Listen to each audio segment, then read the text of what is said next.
Welcome back. We've been joined in the program by the Chief Economist at SPM Professional, Dr. Paul Alaje. Dr. Alaje, thank you so much for coming on the program. Thank you so very much for having me. A beautiful morning to you. I don't want to drag you into politics. Let's stay with what matters as far as the people are concerned. We're expecting the GDP to be rebased. We're expecting the numbers tomorrow. We've also seen the rebasing of the CPI, which we know where the numbers are. We haven't seen the National Living Standards Survey from the MBS, and we've been trying to say to the Budget Office, let's get this out so that we really know the quality of lives Nigerians are living. We raised the question the other day as to whether this economic policy is working for Nigerians, and the data was displayed right here. Well, Dr. Fashua, who is the advisor to the President of the Economy, wasn't quite comfortable with the question line, but I would say no.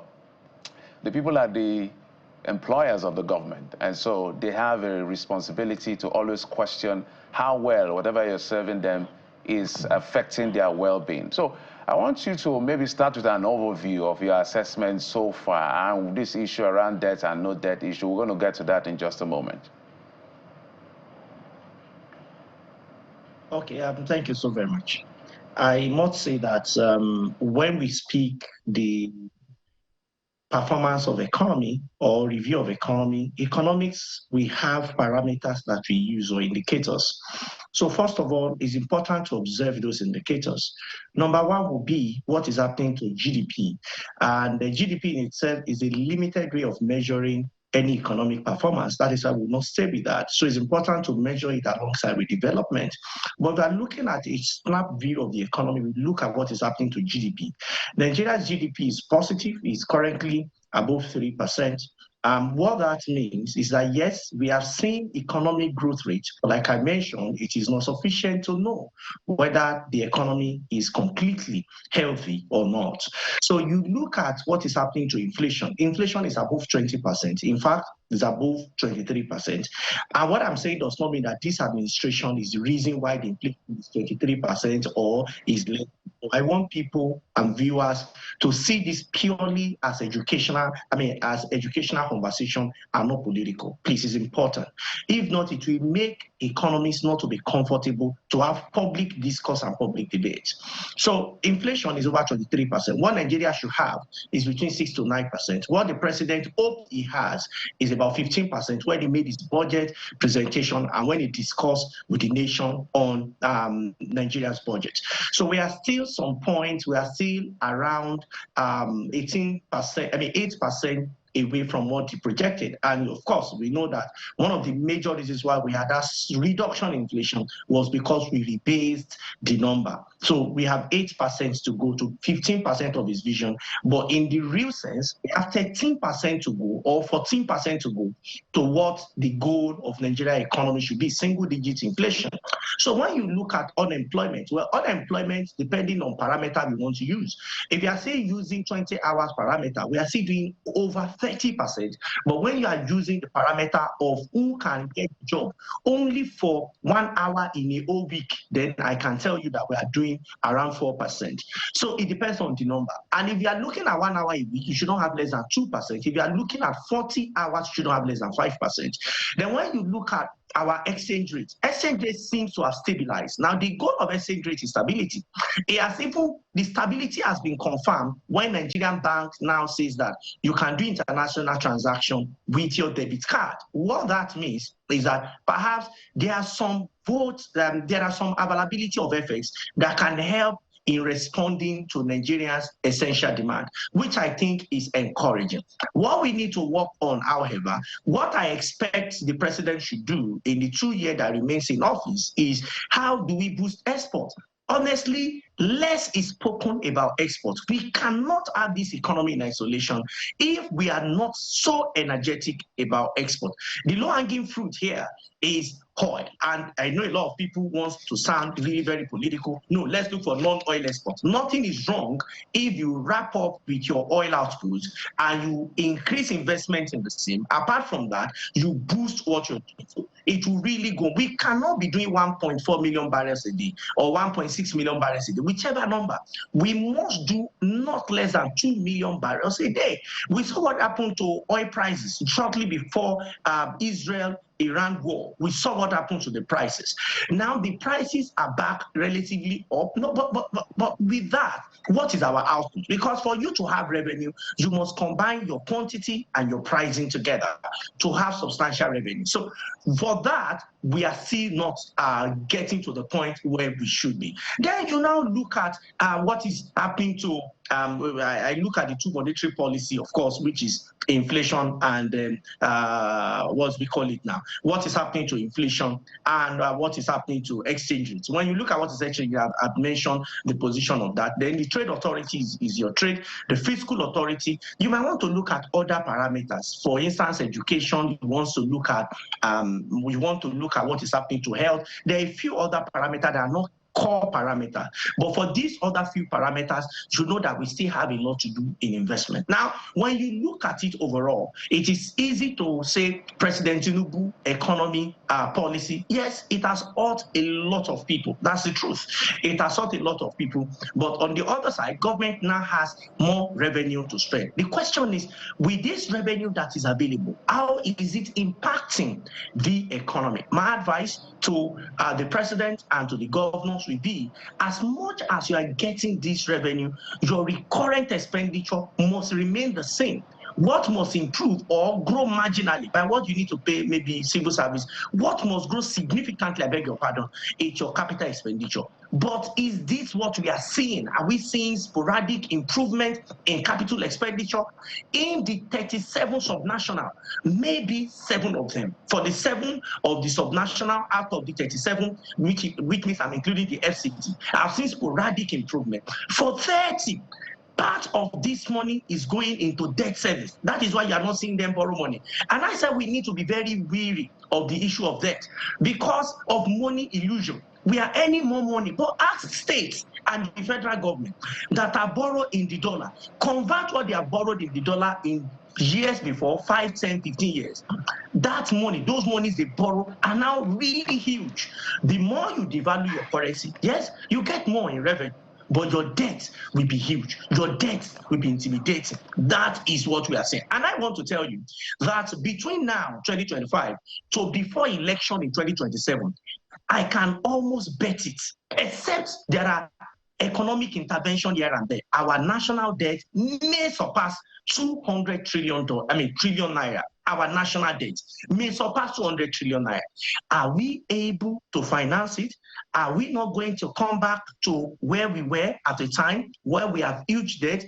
Are we not going to be forced to say when debt is increasing and inflation remains double digit, will there be no need for us to devalue our currency? This is where economic thinking, beyond shallow, basic thinking, needs to come to the fore, so that the effort of monetary authority that is combating inflation with policies and those in fiscal authority that is trying to wrap up with revenue, we see how we combine. So by and large, 3 policies have been made now. One is subsidy removal. The second one is exchange rate. What do we call it now? Devaluation of exchange rate, which some people would say that what was done really is not to devalue exchange rate, is to float the exchange rate. Bottom line, right now, we are no longer doing pure floating, which is what I advocated for. What we are doing is managed float, and I've said that Nigeria, and not just Nigeria, indeed, all African countries cannot sustain pure, flotation. So if you check report, over 50% of all African countries were affected between 2022 to 2024 because of flotation of currency. More than half were affected. And I have said the solution to all African countries is to come together under a single currency. After, I expect that by now the impact of after will rub off on many African countries. But because we have different languages, we have different control masters from different countries who have colonized us, even though we had the independence, but our mind is still basically in the hands of these colonial masters. And I don't know when exactly Africa will be free from the finger of those that claim have given them independence over 50 years ago. But where is the real conversation? If we must see economic...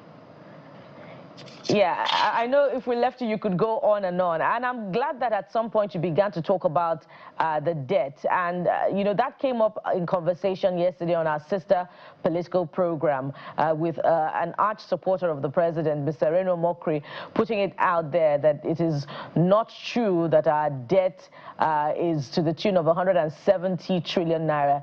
He's in fact saying that Nigerians should be grateful to President Tinubu for reducing the country's debt by about $14 billion to $92 billion. And his argument is the current value of the naira against the dollar, which has now found its true value following the floating of the currency. From your calculation of what has been put out by the debt management office, putting external debt at about $45 billion and you know, domestic debt at about $42 billion.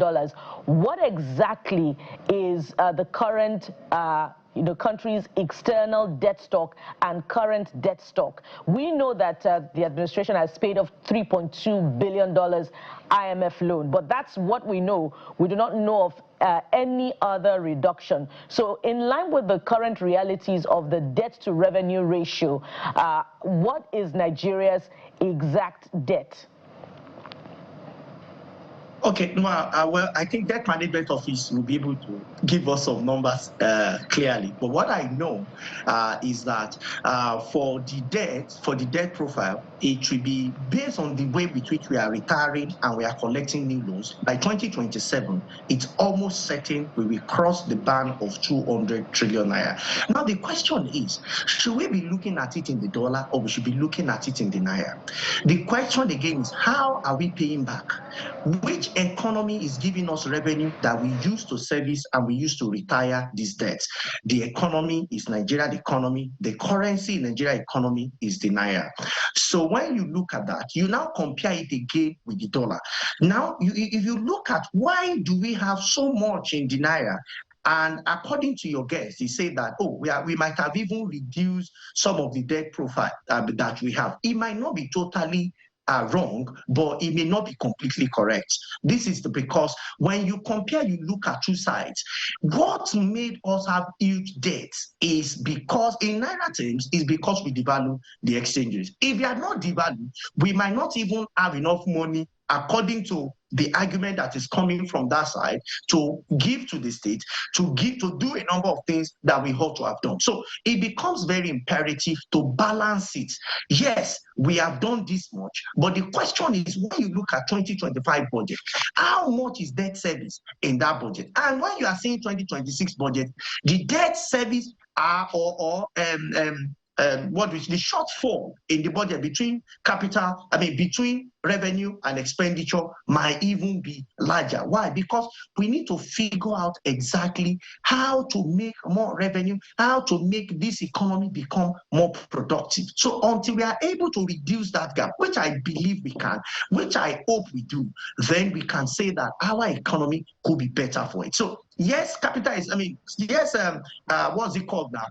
The debt profile is huge, and external debt is huge, and it's even more dangerous, especially when we live in a volatile economy, that is susceptible to devaluation and fluctuation of currency. Collecting external debt is worse off. Now, we have retired some debt, and I must say that it is good that we borrowed money and from international community, even from domestic markets, in the name of bond and bills.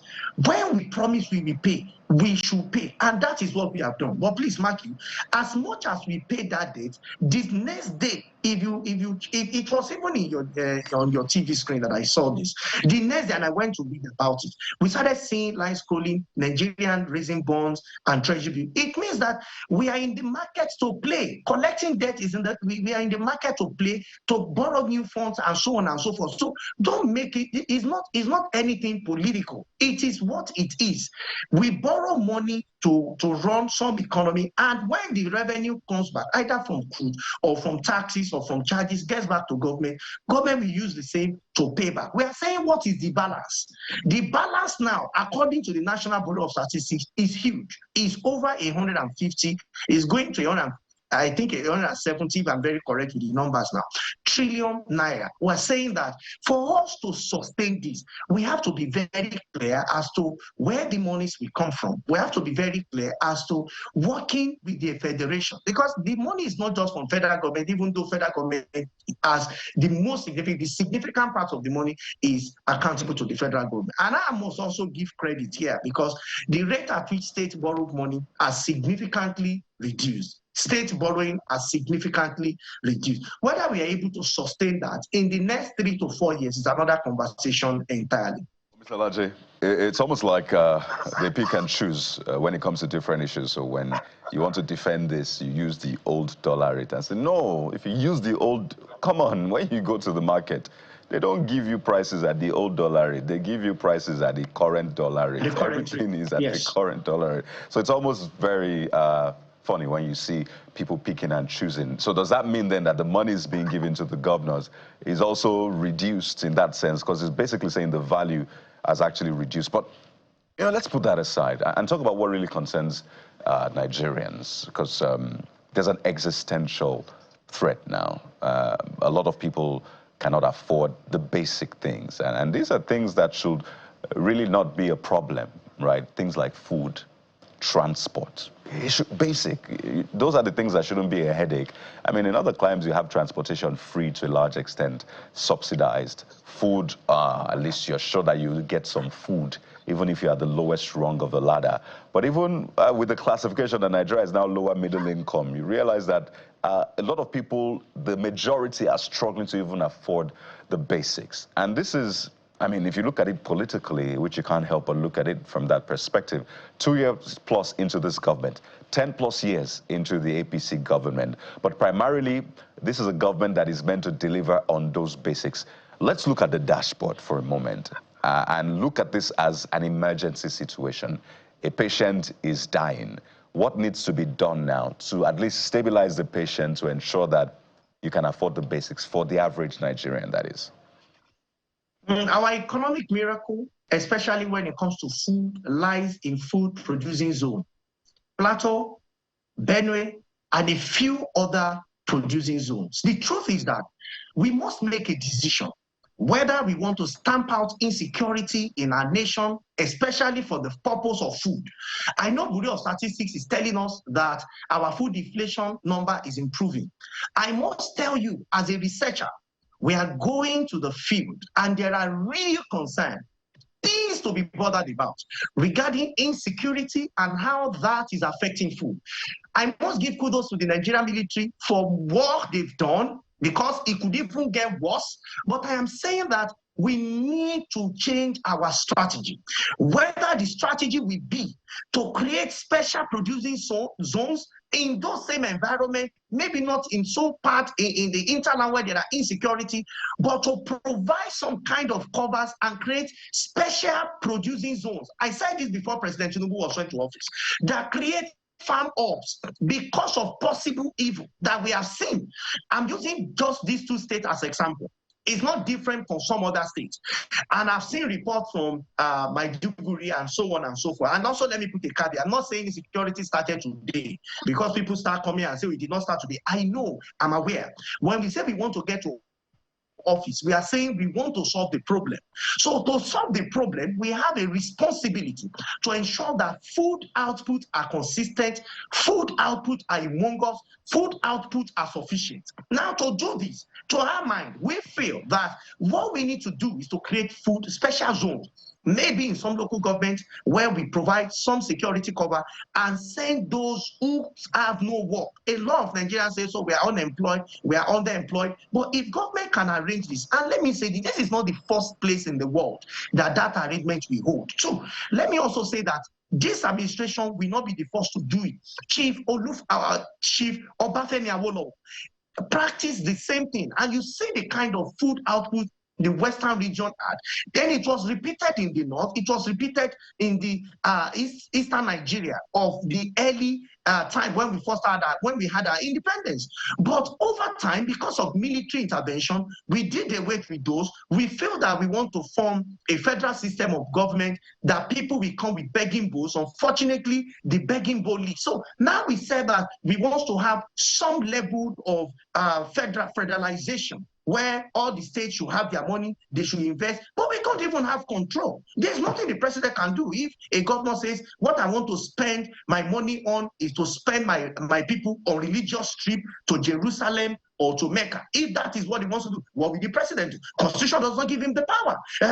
But he has made policies to say that we want money to be available. So we must also know that what we need to do in the short term is to protect our farmers. If not, even though inflation number is raising 15 or 1%, prices of food will remain generally high until supply is guaranteed. So my advice to Mr. President, your solution in terms of economy, because the politics everybody is talking about is economy. When the economy becomes fairer, no matter what your opponent says, people will say we are living better and quality life. But start with food, Mr. President. Food inflation must go down to the barest minimum. Beyond the numbers, output is what you can work with, that is food supply. How would you get supply? And supply of many things. Supply side economics is what I want you and those that are helping you to manage the economy to work on. And there are several examples from South Korea to China, to Japan, to Indonesia, and even in recent time to Pakistan. You need to look at this example. Look at what works for you, then adopt it in your economy. And this is my advocacy, because there are insecurity in different part of the world. How come those places with high insecurity, they are still able to do some kind of output production, manufacturing, and so on? So for me, what we need to think about is how do we come together to boost food supply? That is why those who are saying we have not eaten, and I saw a report, I think a couple of days back, that says that Nigeria is faced with some risk of malnutrition because of our food and also because of climate condition.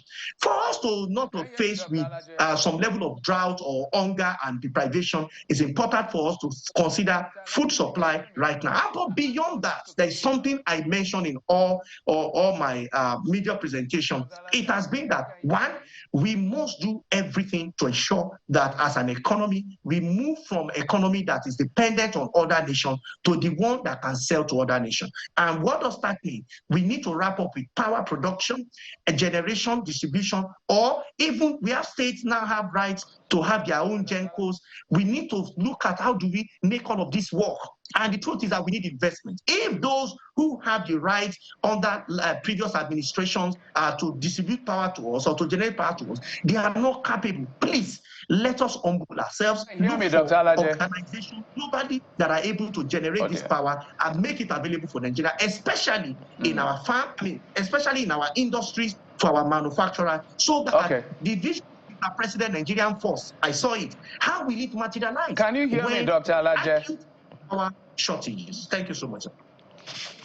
Okay. I wish we had more time, Dr. Alaje. Unfortunately, we don't have so much time. But just to put it out there, that the big conversation is how we can actually expand or diversify our earnings, export earnings, because, of course, for people who are familiar with numbers and economy know that the trade surplus, it doesn't necessarily mean productivity in that sense. It's just a J-curve effect to the devaluation. So naturally, consumption pattern will change.